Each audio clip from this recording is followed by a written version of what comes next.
My name is Dalton. I'm the Cultural Planning Manager at the National Railway Museum, and the project came about 4 years ago now. We were approached by York Theatre Royal, who were interested in doing an off-site summer theatre production, and their resident director had an idea about recommissioning the Railway Children, bringing in a writer and targeting it for a family audience. And we're the largest visitor attraction in the area, so the tie-in seemed sort of natural. Well, the Railway Museum had started to look at the way railways sat in a cultural context, and I'd only been in post about 6 months, and that was my job actually, to explore railways and culture. So for me the fit was immediate, and as I said, the theatre wanted to sort of tap into our large visitor numbers, and the theme seemed right.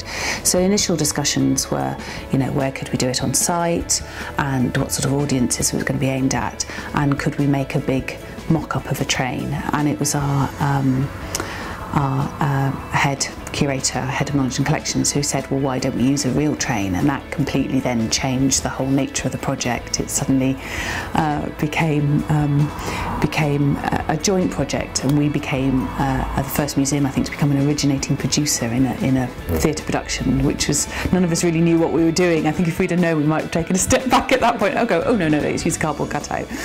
But we all got very carried away and excited with this idea, and once we decided to use a real loco, it was then, where could we use it? We've got a big tent in our sort of outside space which we store old diesels in, and the theatre then thought that they could convert that into a 500-seater auditorium and give it the feel of a railway station in the 1870s or early 1900s. Yeah, sorry.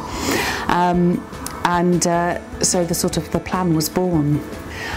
Myself and my assistant, or my colleague, were both new in post, so we were learning a lot. Neither of us had a real railway background. We were both sort of more cultural backgrounds.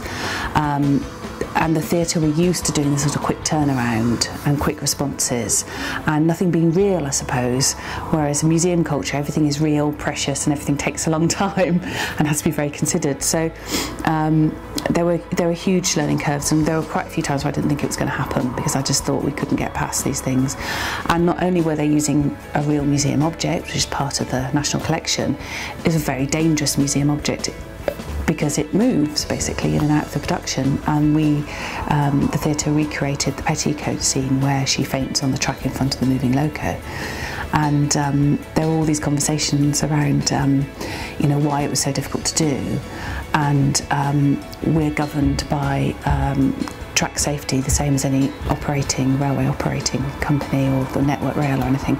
And basically you don't stand in front of a moving train, you just don't do it. It's dangerous.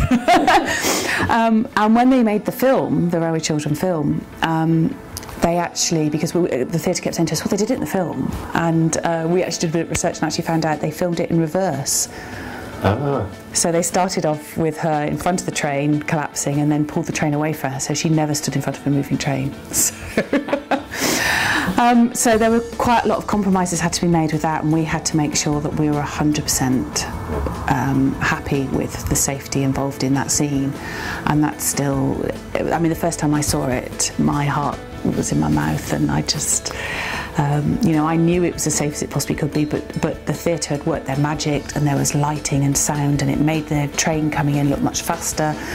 And this actress was on, collapsing in front of it, moving, and I knew full well it would stop and could stop. And but it's the climax, it's the thrill. And there was a wonderful review in the Times when the production moved to London, which said that the Stirling single was the star of the show. That's the name of the loco that's in it, and a bit like Jaws, right. Only appears 3 times, and but completely steals any scenes it's in. So yeah, huge learning curves with that, and lots of compromises. But for us, because we were new members of staff, the project was difficult for us as museum people visualising the end product, whereas I think the theatre people had done that and could do that and knew what it could be.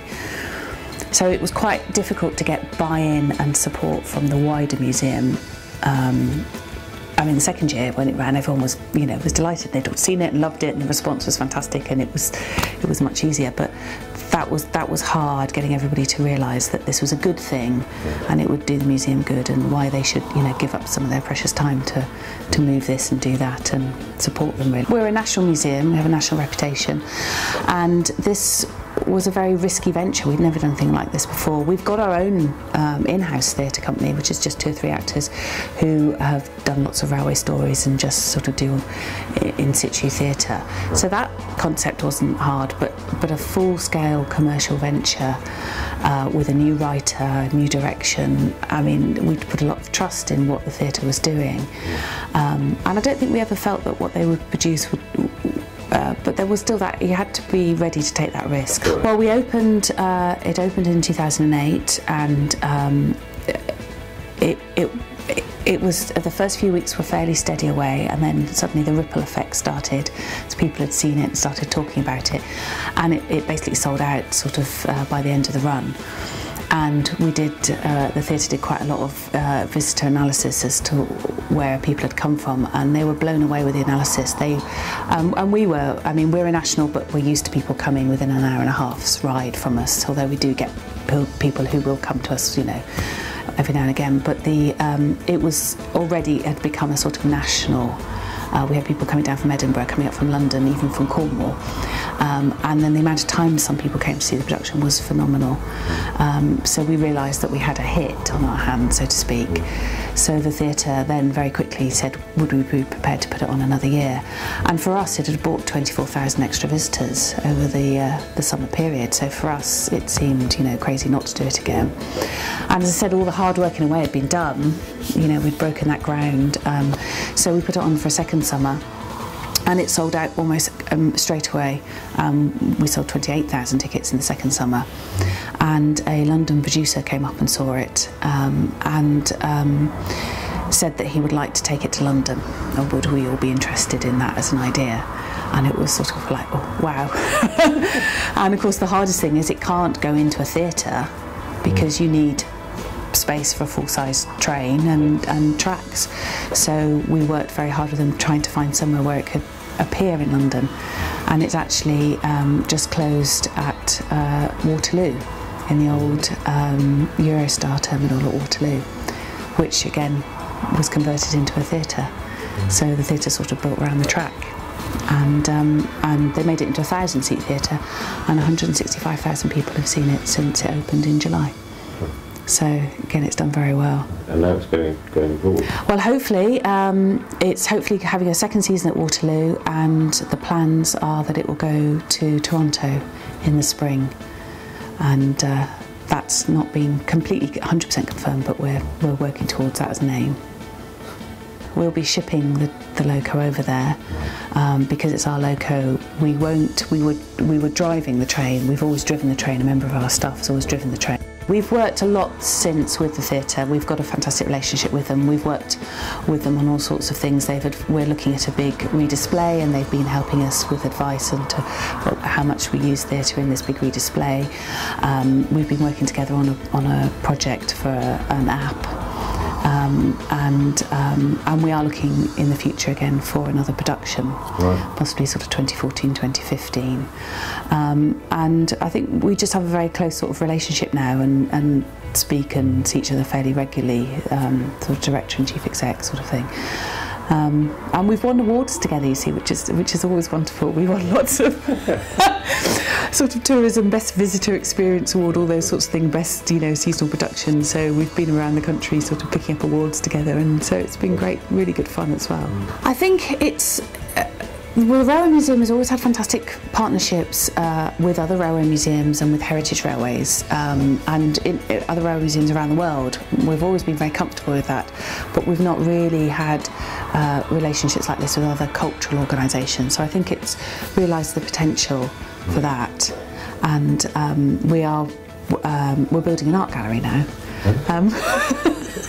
That sounds slightly bizarre, but we have a huge collection of railway-related art, and the museum is set in two big goods sheds, train sheds, so there's nowhere we can show it. So I think as part of this ongoing programme about putting railways into a cultural context, the art gallery is the next step, and that's due to open later this year. And we're now working with lots of arts organisations as part of there's a year-wide celebration of art in Yorkshire working with the Tate, so we're part of that, and that's the first time. My remit for the Railway Children was that it wouldn't cost us anything.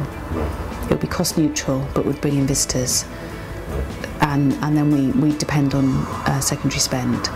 So, but since it's left us, we as an originating producer, we get royalty fees, as well as sort of paid for our expertise and our work. So it has started to earn the museum money as well. And we do have a commercial wing, so we sell our prints, and we've just brought out a range of china, which is based on a famous railway. So that is something you're aware of more and more. It wasn't easy by any means, it was a lot of hard work, and you had to be fairly single-minded and determined it was going to happen. Lots of times people said to me, why are you bothering? And in the back of my mind I kept thinking, this is such a good idea, and it would break my heart if I saw somebody else doing it. Well, I put down, the willingness to take a risk. So as I said, although we didn't take a financial risk, it was a reputational risk.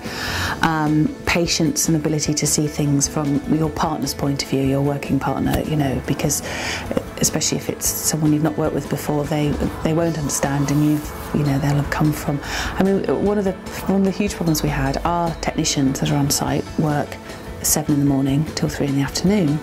Theatre technicians work from 3 in the afternoon to 10 in the evening, and and it was just that culture of so there were so many realising, oh, that's not going to work. Forward planning as much as possible. There were fundamental things missed when the plans were very first talked about, such as getting the fire officer in to check that we could use the space as a theatre. That wasn't done till it's scarily late in the thing. So there's lots of so as much forward planning as possible, and trying to get buy-in from your organisation from the beginning, and trying to enthuse and keep everybody on board, because once it's successful, everyone will be everyone will be, wow, fantastic. But that is probably the hardest thing. Just getting to back that risk. Yeah, to take that risk, to come along with you and to engage in what you're doing, and that's